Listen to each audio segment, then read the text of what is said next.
Assalamualaikum, salam sejahtera. Di mana juga anda semua berada. Pada hari ini saya diminta untuk memberi satu kuliah umum mengenai maritime borders ataupun perbatasan maritime.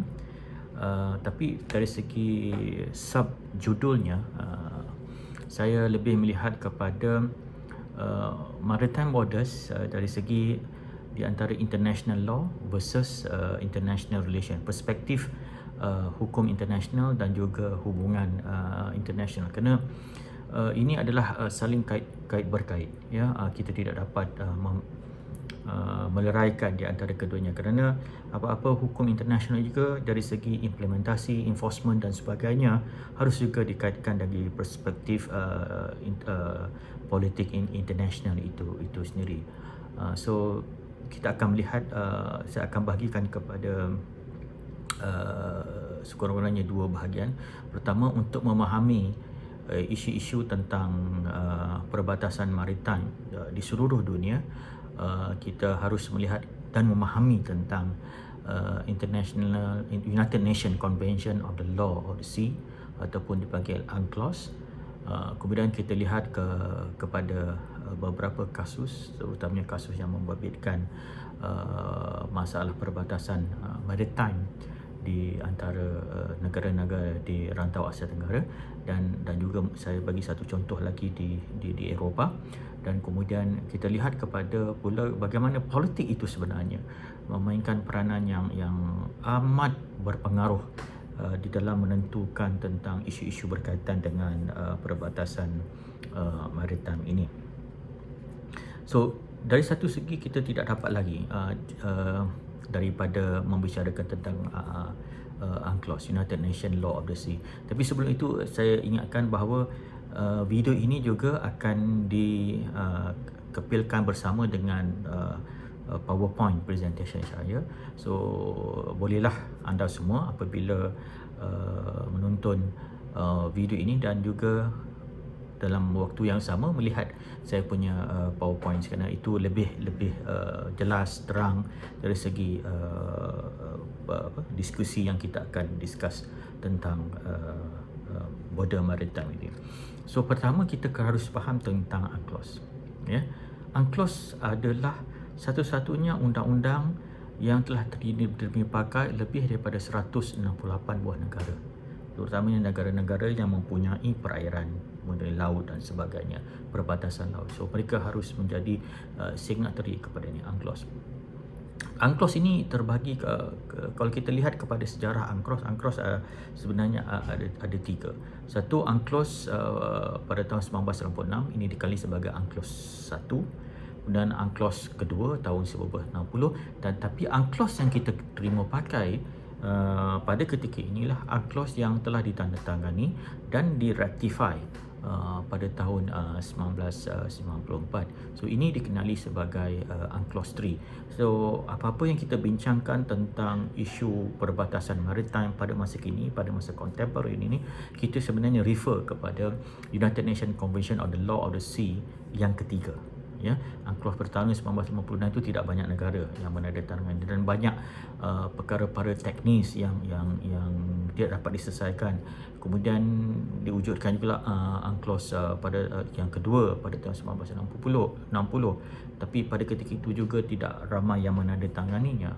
Dan UNCLOS pada 1994 sebenarnya satu perjanjian antarabangsa, international treaty, perjanjian international ataupun international treaty yang idenya telah lama difikirkan oleh ahli-ahli maritime daripada 1967 lagi, ya. Kita bayangkan terlalu panjangnya proses untuk mewujudkan satu hukum international yang dinamakan UNCLOS, yang mana mereka berfikir secara rapi, teliti dan sebagainya semenjak 1967, dan diperkenalkan pada akhir, tidak silap saya, akhir 1980-an, diluluskan di PBB, tetapi hanya pada tahun 1994 dia di-enforce, kerana pada ketika itulah banyak negara telah menandatangani dan juga meratifikasi, ya, undang-undang.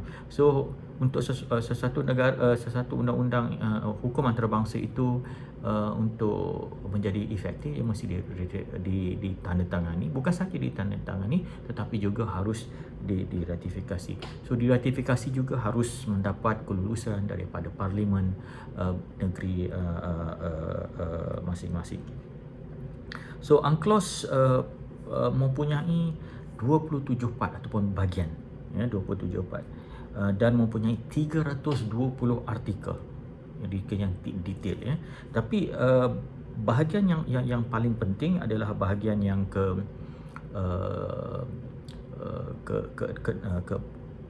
bahagian keempat, tak silap ya. Bahagian keempat iaitu pertama, bahagian tentang archipelagic state, negara pantai. Ya, dia mendefinisikan tentang apa itu negara pantai dan sebagainya. Yang kedua penting yang sering digunakan apabila terdapatnya isu di antara kedua-dua negara adalah EEZ, ataupun kalau dalam bahasa Inggerisnya Economic Exclusive Zone, kalau dalam bahasa kita ataupun bahasa Indonesia dikatakan zona ekonomi eksklusif. Dan ada bahagian yang keenam dinamakan Continental Shelf. Kalau kita pergi kepada Google Translate, dia panggil rak continental, tapi sebenarnya dalam bahasa teknisnya adalah pelantar benua, ya, dalam bahasa teknisnya. Dan ada bahagian yang ketujuh dinamakan High Sea, membicarakan tentang High Sea ataupun laut lepas. So ini sebenarnya bahagian yang penting, yang sering digunakan oleh banyak negara. Dan ada satu lagi bahagian terakhir lah, bahagian yang ke-25, iaitu Settlement of Dispute. So bagaimana kita menyelesaikan segala perbalahan kita di antara negara-negara. So dia ada dia punya kriteria yang digunakan oleh negara yang telah termaktub, ya, yang telah ada terkandung di dalam UNCLOS yang nombor 3 ini. So apa tujuan UNCLOS? So UNCLOS sebenarnya mendefinisi hak dan tanggungjawab semua negara, ya, in respect of their use of world assets, dalam penggunaan laut, ya, memberi guideline tentang bagaimana menjalankan perniagaan di kawasan maritime, bagaimana memproteksi alami maritime, dan bagaimana menguruskan natural resources ataupun sumber-sumber alam disebut. So pada tahun 1956, perjanjian ini dikenali sebagai The Convention of High Sea, dan seperti saya katakan tadi, dia berubah pada 1960 dan kemudian ditambah dan lebih detail, lebih komprehensif pada 1994 hinggalah sekarang. Tapi UNCLOS 3 ini juga walaupun dia merupakan hukum internasional, tetapi ada elemen-elemen politik internasional dalamnya, terutamanya dalam bahagian ke-25, Settlement of Dispute, kerana UNCLOS memahami tentang permasalahan politik, dan kita akan lihat beberapa kasus perbandingan nanti bahawa sebenarnya politik itu mainkan peranan yang penting bagaimana untuk membawa dua negara yang mempunyai konflik dalam menyelesaikan masalah tuntutan overlapping claim, terutamanya di kawasan maritim. UNCLOS mendefinisikan membuat beberapa definisi yang penting.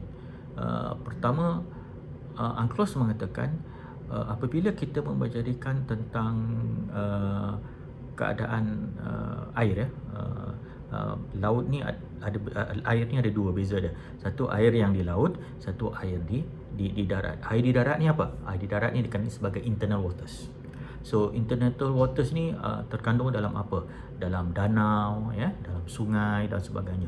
So this is considered internal waters, di mana dalam UNCLOS internal waters adalah hak ataupun hak kedaulatan, sovereignty sesebuah negara. Tetapi ada negara yang mempunyai danau yang mana dikongsi oleh dua negara.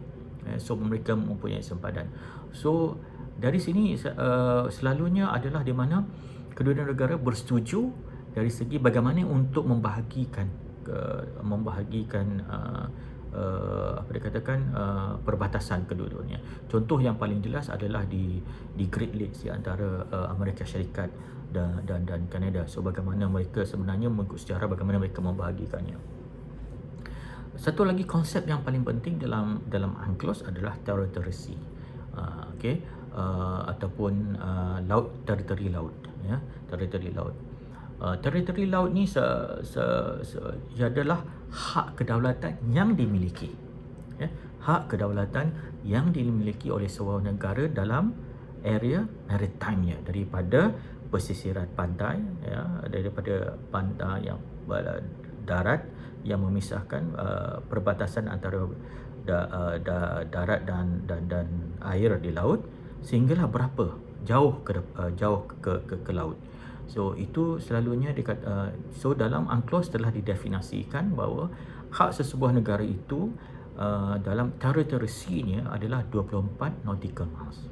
24 nautical miles daripada baseline. Daripada katakan baseline itu adalah dia di mana laut dan darat itu bertemu, itu baseline dia. Ya. Tapi baseline dia bukan maksud dia begitu. Sebab kalau kita nak katakan baseline ni adalah apabila air pasang surut. Ya, air surut tu di situlah baseline dia.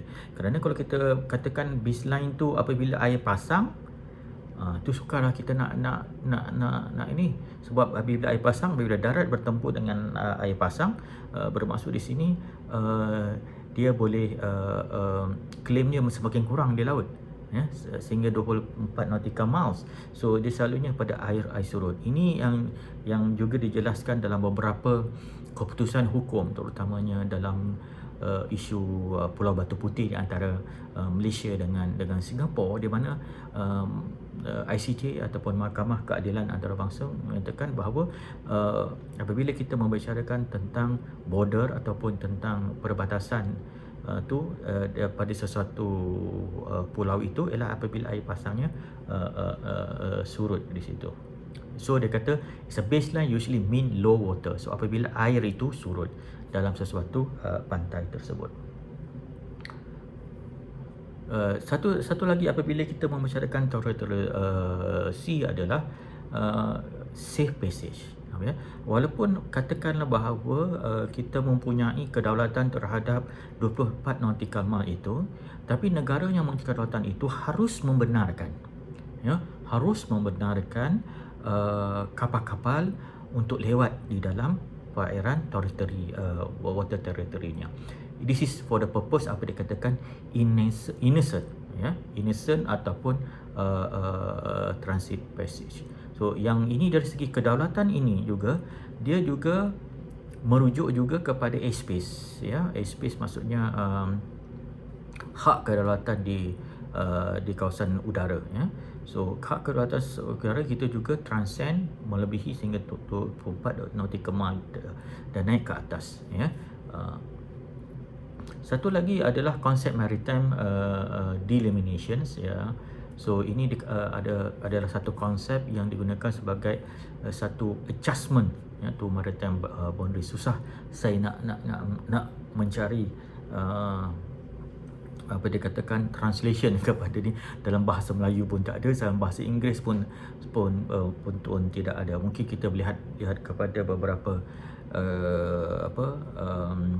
dictionary bahasa Indonesia, dictionary yang lebih teknis, ya, bukan dictionary bahasa Indonesia yang biasa, tetapi teknis dalam hukum international law. Satu lagi konsep yang sering digunakan is contiguous zone. So contiguous zone ni adalah satu perairan yang di luar daripada territory sea up to 24 nautical mile, di mana negara-negara boleh mempunyai kedaulatan terhadap perkara tersebut, pada perairan tersebut. Yang kedua adalah tentang economic exclusive zone, ya, zona ekonomi eksklusif. Di dalam UNCLOS ia dibicarakan di dalam bahagian 5 EEZ, ya, ataupun AAZ, ya, AAZ. So kita ada 24 nautical mile dari segi territorial water, ataupun contagious zone kita, 24 nautical mile.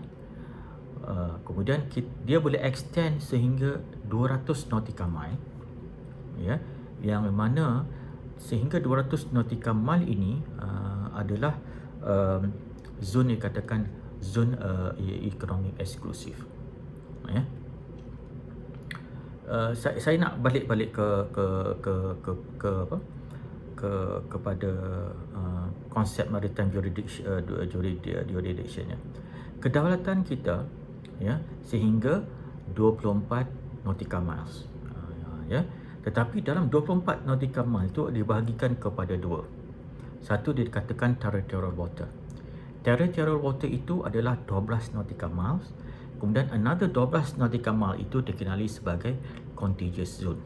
Contagious zone, ya. So tapi dari segi kedaulatan, sama ada territorial water ataupun contagious zone, sesebuah negara itu mempunyai sovereignty dari segi enforcement, penguatkuasaan hukum, undang-undang dan sebagainya di situ, ya. Bermaksud di sini polisi marine bisa mengimpose apa dikatakan membuat hukum undang-undang di kawasan ini yang di mana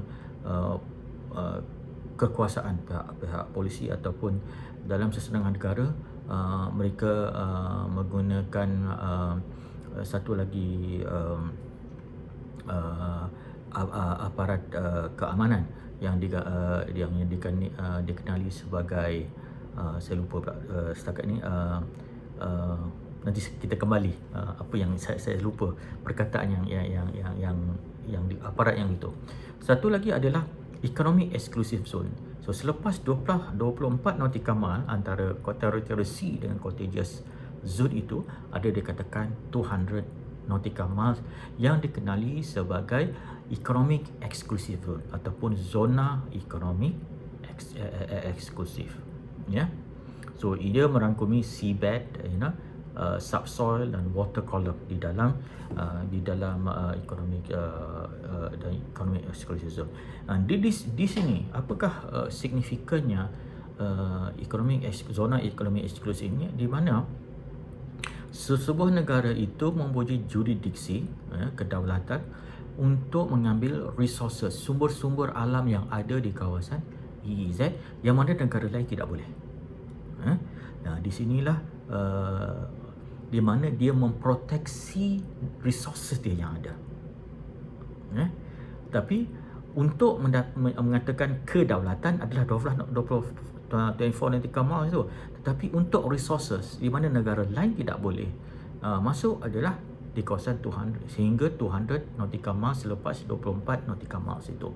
So bermaksud di sini kalau kita ada nelayan untuk mengambil ikan dan sebagainya di sini sampai ke zon 200 ikan, negara lain luar tidak boleh ambil enforcement. Tapi di sini safe passage, maksudnya kapal-kapal boleh lewat dari daerah EZ seperti mana di contiguous zone 24 nautical mile, tapi hanya untuk lewat kepada perairan tersebut. Selepas 200 nautical miles, ya, so ia dikatakan sebagai laut lepas, ya. Laut lepas yang mana negara lain berhak mencari sumber alam tetapi tidak berhak untuk mendapatkan kedaulatan kepada laut lepas. Mereka boleh ambil sumber alam dan sebagainya, ya. So tidak ada alasan untuk tidak dibenarkan, ya. So ini penting konsep dalam EEZ.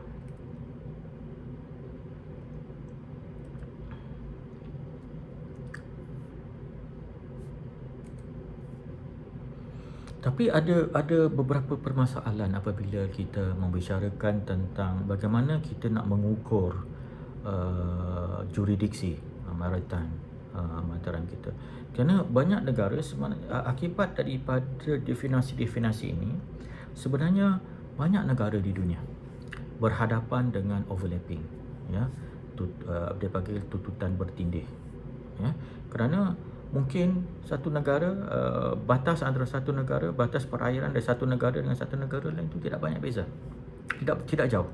Sebagai contoh antara Malaysia dengan Pulau Sumatera, ya, di semenanjung Malaysia dan juga Pulau Sumatera, ya, jarak yang paling jauh adalah 50 km, ya, ataupun berapa nautical miles, saya tak terfikir, ya, beberapa nautical miles.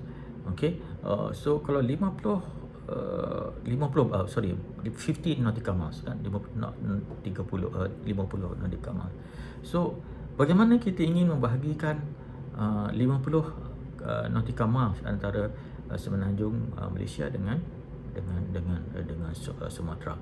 Nah, ini yang sebenarnya di mana di dalam bahagian 25 of UNCLOS membicarakan tentang settlement of dispute. So the settlement of dispute adalah di mana kedua-dua buah negara harus berunding di antara satu sama lain bagaimana untuk membagikan sesebuah dikatakan perbatasan maritime di antara kedua-dua buah negara. Dia masalah yang timbul adalah kita sekarang berada di dalam global warming, ya. Global warming dari segi untuk apabila global warming ini kadang-kadang sebab seperti yang saya katakan tadi, apabila kita ingin mengukur tentang kita punya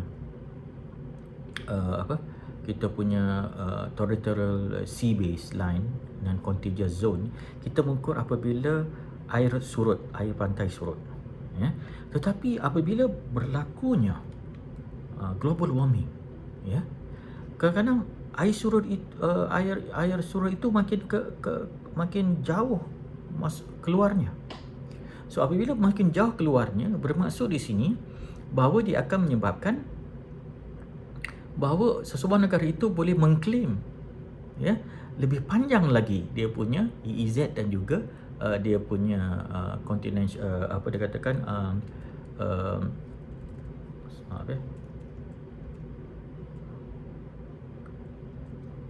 yang dikatakan dia punya territorial sea. Dan pada setengah-setengah negara pula, apabila global warming ini akan menyebabkan air itu makin masuk ke daratan, ke tanah. Okay? Apabila dia surut, dia makin kurang jauh ke laut. So ini bermaksud dia punya claim kepada laut territorial water yang 24 nautical miles dan juga contiguous zone dan juga dia punya EEZ itu adalah semakin berkurangan. Ya. So dia akan masalah global warming ini akan menyebabkan terdapatnya perubahan kepada low water, air pasang surut itu sendiri. So is seperti yang dikatakan oleh Victor McCormack, dia akan menyebabkan noble baseline tu berubah-ubah. So bagaimana kita nak menentukan? So dia akan berubah, terutamanya di negara-negara kepulauan, ya. Kita bagi contoh negara kepulauan di Pasifik, ya. Global warming menyebabkan lebih banyak air meningkat, air meningkat tu. So meningkatnya paras air itu telah merubah baseline sebuah negara dan impact dari segi bagaimana kita mengklasifikasikan territorial water kita dan juga EEZ kita. So ini menyebabkan impak kepada keupayaan sesebuah negara untuk mengklaim dan juga memfinalize dia punya territorial water. Ini juga akan menyebabkan apabila isu itu berlaku, implicationnya dari segi enforcement of jurisdictions. So kita selalu dengar, ya, dari segi banyak nelayan ditangkap, ya, oleh antara kedua belah pihak kerana masing-masing dia claim ini area dia, tapi bila dia mengukur dari segi territorial sea itu adalah berbeza. Kerana yang sana mengukur apabila ada perubahan global itu, dia mengukur tu ada perbezaan-perbezaan yang ternyata, ya, dan mungkin tidak sama daripada satu negara mengukur dan satu negara mengukur. Mereka mengukur bahawa okey, oleh kerana satu negara itu apabila global warming pas air surut itu semakin jauh ke laut. So dia akan mengukur daripada situ. Tapi negara yang satu lagi pula, apabila global warming, airnya semakin masuk ke daratan. Okey, ataupun mungkin dia melihat bahawa kedua-dua negara itu mengalami bahawa air laut itu semakin keluar. So keluar jauh ke laut. So apabila mereka mengukur teritori dan EEZ itu, mereka melihat bahawa terdapatnya pertindihan. Okay? Kerana tidak jauh, mungkin dalam 198 nautical mile daripada baseline tersebut, dan dapat 2 nautical mile di antara keduanya yang overlapping. Di sinilah kebanyakannya apabila nelayan-nelayan pergi menangkap ikan dan sebagainya, mereka akan ditangkap antara aparat yang satu lagi, sebuah negara lain, ataupun aparat yang negara lain. So ini masalah delimitation, bagaimana mengukur sempadan antara dan juga akan menyebabkan the loss, kehilangan jurisdiksi dari segi resources yang kawasan yang dipikirkan. Ini menyebabkan tentang konflik. Ini di mana politik itu bermasalah. Hubungan di antara kedua-dua negara itu bermasalah. Masing-masing ingin menguatkan argumen mereka bahawa inilah daerah kami, daerah maritime kami, berdasarkan kepada ukuran yang ada. Kerana ukuran-ukuran ini ditentukan oleh sesebuah negara itu sendiri, dan dia tidak diukur oleh UNCLOS, kerana UNCLOS hanya menyediakan sebagai guidance bagaimana untuk mengukur baseline. So apabila kita membicarakan isu-isu ini, ada beberapa kasus tadi perbandingan yang kita lihat banyak berlaku. Pertama, di Laut Cina Selatan, di Laut Cina Selatan pada tahun 1974. Laut Cina Selatan ni dari segi konflik, dia banyak konflik. Kalau kita lihat konflik di Laut Cina Selatan itu telah bermula semenjak awal tahun 70-an lagi. So apabila China, People Republic of China merampas satu kawasan, dikatakan parcel, bukannya pulau pun, dia adalah kawasan batuan, di tengah laut daripada Vietnam. Dapatnya pertempuran ataupun small war di antara kedua-dua belah pihak yang menyebabkan 70 askar mati pada ketika itu. Dan pada tahun 2012 terdapat juga satu clashes di antara Filipina dan juga China, kerana China mengatakan ini adalah daerah maritime mereka di kawasan Scarborough Shoal. Ini juga bukannya pantai, bukannya pulau, tetapi lebih kepada batuan. 2013, walaupun demikian, Filipina telah membawa kasus mereka ke international ICJ, Mahkamah Keadilan Internasional, yang mengatakan bahawa perbuatan China itu adalah tidak mempunyai dasar hukumnya dan sebagainya, tidak mengikuti UNCLOS. Dan pada ketika itu ICJ ataupun International Court of Justice, Mahkamah Keadilan Antarabangsa, bersetuju dengan kasus yang dibawa oleh Filipina, tetapi dan mengatakan bahawa Scarborough Shoal itu adalah hak Filipina. Tetapi isu ni sekarang ni kemudian timbul pula bahawa bagaimana kita nak mengimplementasi tentang keputusan yang diambil oleh Mahkamah Keadilan Antarabangsa.